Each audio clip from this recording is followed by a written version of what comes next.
I guess there's a first time for everything because I've been buying decks of cards for what feels like 17,000 million years, okay? And I bought this deck the other day, and look, it came with, look at this, Chris. It came with some sort of screwy card that's printed with the back on both sides. Okay, so it's weird. Here. You can take it. We don't need it. Let's put it in the card case. Okay, we don't need that. But it's a screwy card. It's a weird-ass card. No big deal. I'm gonna give the cards a bit of a shuffle. Have you take a couple of cards, my brother. And I know there's some serious card men, women, boys, girls that show up so you can see I'm giving them a real shuffle here. Chris, I'm gonna go very slowly like this, and I want you to just say that's my card. That's my card. Right there. I'm gonna give you a peek at the card. Did you see it? Yeah. Okay. So that's the first card. I'm gonna actually, somewhere in here, I'm gonna have you say, that's my card again. That's my card. Right there. I hope it's not the same card. I'm gonna show you that card as well. Hopefully it's not the same card. Okay. So 2 cards in the pack here, and hopefully you feel you could have said that's my card at any of the cards. You know what? To find the card, here, do me a favor. Take the weird card out. Take the weird card out of there, okay? Because when I first saw that card, I gotta say what it looked like to me is it kind of, and this is just me here, it kind of almost looks like 2 cards stuck or glued face to face. Now look, give you a chance to bring the camera down here. Because I'm gonna try to take the card and see if maybe I can take this weird ass card and watch. See if I can get my thumbnail. There. I'm hoping both these cards look familiar. I've said it before, you know I'll say it again. I think some of the best tricks in magic are tricks designed to really appeal to people's imaginations, where the magician doesn't present the trick and have too rigid an idea of exactly and precisely what's going on in the trick. Now you want clarity, of course you want it, you don't want confusion, but it's nice to have a moment or an effect or a visual which has this, I'm not even sure what just happened kind of feel, something surreal or dreamlike. My work definitely, years ago when I first studied film in college, I was really a big fan of looking at the Dadaist stuff, the surreal stuff, the paintings of Salvador Dali and Magritte, dreamlike stuff.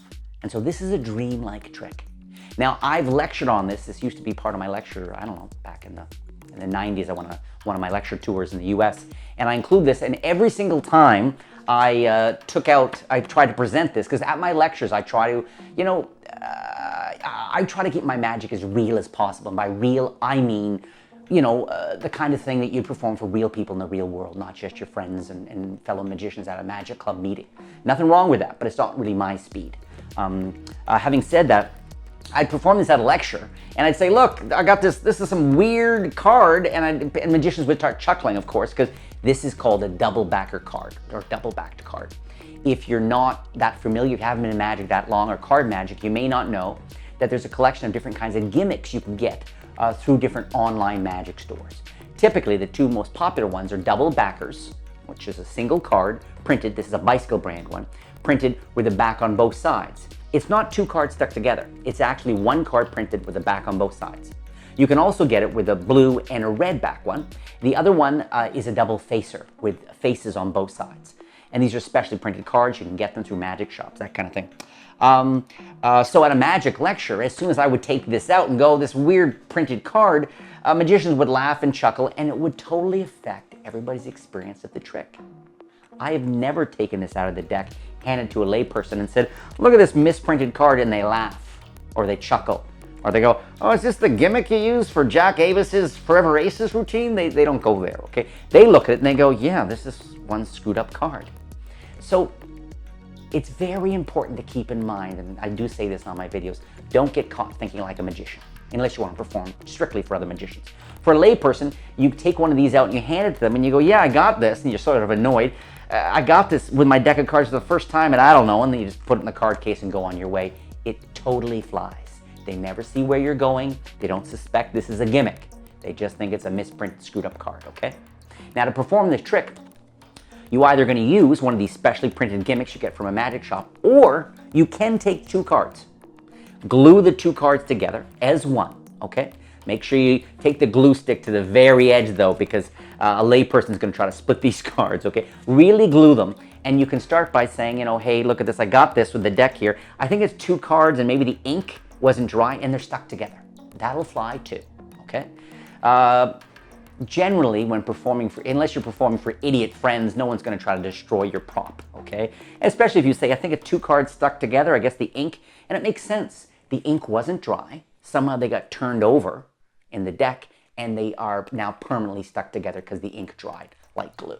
Okay, so I wanted to make sure you guys, the 2 things I wanted to hit here is, one, is don't get caught thinking like a magician. Don't be nervous about sharing this gimmick. They don't see it that way. And the other thing is if you either can't afford or you don't own a double back card, you can make this and still do this really cool, surreal trick. So there's no particular setup for this trick. You could have this in your pocket, you could have it in a card case, you can have it in the deck, okay? You can even discover it if you want, kind of explore your acting abilities. You could even discover this during your performance, meaning that the whole thing can start like this.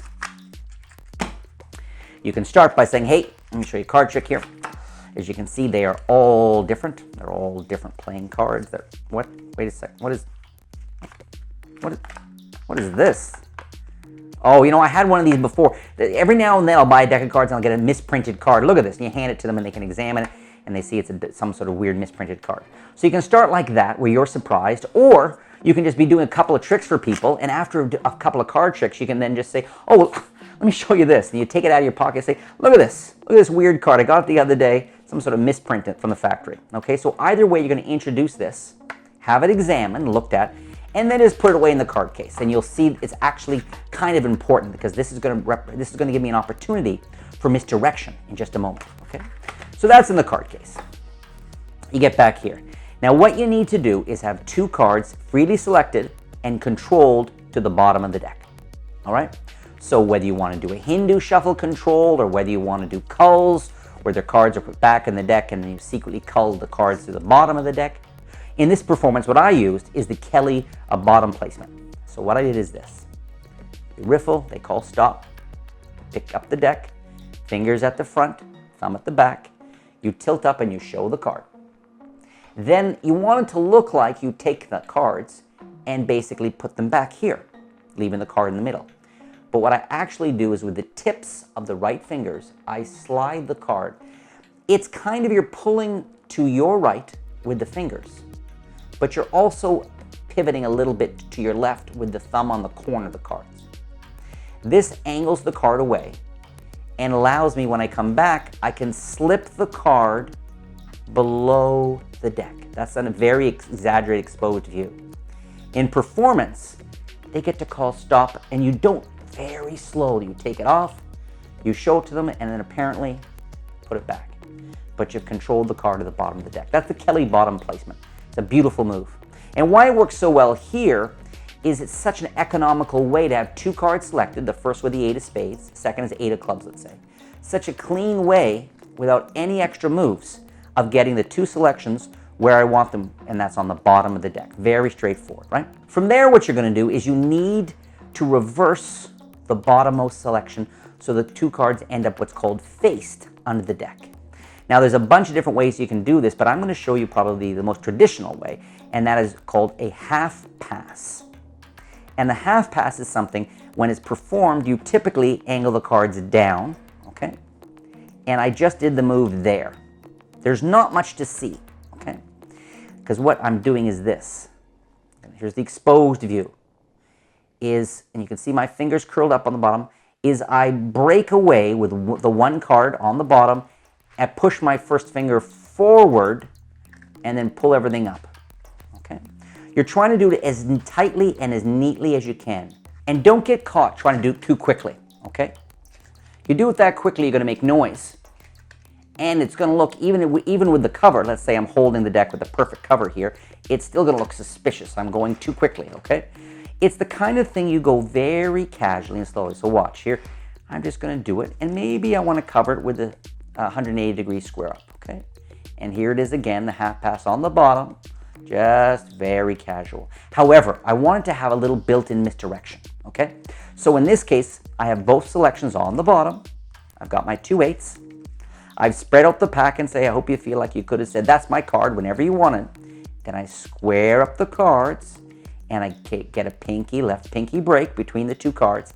And at that point, I look them in the eyes and I say, actually, can you grab me that weird ass card again? Can you grab that for me? And they go to reach for the card, okay? And as they're getting it, at least their misdirector, them and their friend, there's nothing to see, but in the moment that they're getting that out of the case is when I do the half pass of the bottom card, right? Now, to finish my little setup here, I'm going to get a break with my right thumb. I'm going to pull up the back of the deck, get a little pinky break above the bottom 2 cards, in this case, the 2 selections, and just double cut those to the top, okay? So by double cut, just again, if this is you're not familiar with the move, is I take the break with my thumb at the back of the deck between the 2 bottom cards and the rest of the pack, okay? Then using my first finger, I kick cut the top half into the left hand, come over, square everything up, and now everything below the break. First I take half the cards below the break, then the other half, which brings my faced pair of cards to the top of the deck. Okay? Performance speed looks like this. Looks like I'm here, and it looks like I'm just giving the cards a couple of casual cuts, and I'm all set to go. So they've handed me this back, and I go, I gotta say, and while I'm focusing here, my left hand wrist kills down to my side typically. Doesn't necessarily have to go below a table, but it's way down here. And while it's down by my side, I'm gonna push off the top 2 cards, okay? With practice, you'll get this, pushing off the top 2, because what I'm doing is the tip of the thumb is pushing this one, and then the side of the thumb, the fleshy part of the side of the thumb, is getting the face, in this case, the 8 of clubs. And so all it does is it gets the top 2 cards pushed off to the side, then I pull them back and square them up. And that gives me a perfect break beneath the top 2 cards. Okay. Performance speed, with no break yet. Take this and I go, I gotta say, when I was first saw this card, I thought, and just like that, I do it real quickly. And again, you can keep the card near the deck, but you'll share the sphere of focus. So it's better to actually have this drop beside you and take this up to your face, or up to their face, whatever. So now you've split the 2 spheres of focus, right? Bring them back together and I say, when I first saw this, I actually thought it looked like 2 cards kind of face to face. And what I'm doing there is a triple lift. I've got my 2, I put this on top, lift the top 3 cards, and I don't hold the deck like this, because they might notice the thickness of that card. I hold the deck down again. Very similar to when we were doing the half pass, right? I turn it over, okay? Immediately switching the double backer for the 2 faced cards. I go from a triple to a double. So these are the 2 cards. I put the deck down and I'm here. Now they pretty much just examined this card. Look how freely you can show it. But you have got a crazy magic moment coming, because they freely selected 2 cards from a shuffled deck. And this was in the card case the whole time, right? So now you come over, now you have this lovely moment that you can do quickly. You can do it like this and then snap them apart like that, or as I prefer to do, really milk it. And remember, every second that you take to separate these 2 cards is another second these cards were away from the deck, okay? You want a bit of a time lapse there. So cover the front edge with the fingers. The back of the hand is covering this side. So this side and this side, it's impossible for them to see that it's anything but a single card. They've only got this, and this is covering. So I'm here, I raise it up, maybe to eye level, and I really get in there. Though when I really look, I think, okay, and I really want to milk the reality of this, trying to get my thumbnail in between the 2. And once I get them in between the 2, then I slowly, one thumb turns the other. And look, this is one of these things that rather than happening in a second, you're going to stretch the magic moment. There's some tricks you want to stretch it, and some you want to really concentrate it and have it happen in a second. So for me, I love to stretch this illusion because it looks so great. One last point I want to throw on this. I know there's a whole bunch of you who hate, and I don't blame you, to sign cards, to destroy cards for lay people. I don't blame you at all. But I do. I feel like I really have to tell you. In this instance, if you've got this, what's the effect? What are we talking about? We're talking about this crazy misprinted card, which is in the card case the whole time. 2 cards are selected, 2 cards are controlled to the bottom of the deck. You do all your secret work, okay? Whatever techniques work for you, you're up in here. Only now do you ask them to give you this back, okay? They give this card back to you. You say it reminds you of it kind of looks like 2 cards stuck face to face. And guys, I think the ink here, the appearance of their signatures and the ink adds so much to this freaky, freaky trick. Here's what I think. I think the world is filled with magic. I think literally everything is magical. So many of the things in the urban culture were first ideas. Sometimes just the other day I was sitting with my kids and I'm saying, we were in a mall and I said, stop. I said, look at your feet, look at your shoes. I said, look over there, look at that guy's suit. I said, look at that sign, look at that guy's eating. All these things were first ideas. So we're literally living in a storm of other people's imaginations. Everything's kind of amazing in that way. So I think a magician's job, one of it, is to remind people about that not just that there's wonder in the world, but that the whole world is a wonderful, crazy place, and that each of these items have kind of hidden, inexplicable powers in them. That's sort of my approach there. And so here's a perfect example of that. You take this weird-ass thing out, and you literally, not metaphorically, you literally reveal the magic inside that. So there's a quick thought for you, another one of my crazy thoughts. Please keep the emails coming. You can always contact me through my team at contact@sankeymagic.com. Send me an email. More and more you're doing that. I love it. I usually reply, as you know, unless they're hate emails. And that's a whole other subject. Because if you have haters, all I've got to tell you is congratulations. You've made it. It's part and parcel of a certain kind of success to have haters. So keep those emails please coming. I'll put a link down below this one for my free newsletter. A bunch of you are joining that every week, more and more people, because in the newsletter there's tips, there's product news. I include sometimes some free tricks, discount information, sometimes stories from a recent gig of mine that went horribly, horribly wrong. It's all there in the newsletter, so I'll put that link down there. And again, when you're emailing me or sending me a DM or a comment on Facebook, whatever, let me know how some of these tricks are going for you. Very curious. Not every week necessarily, but it's not uncommon for one of you to share an idea with me, and I get right back to you and say, that's a great idea, I'm going to start using that. Thank you so much. So that's what I love about this channel, about YouTube, is this whole thing that we are able to explore our passions and kind of learn together right here. Thank you so much.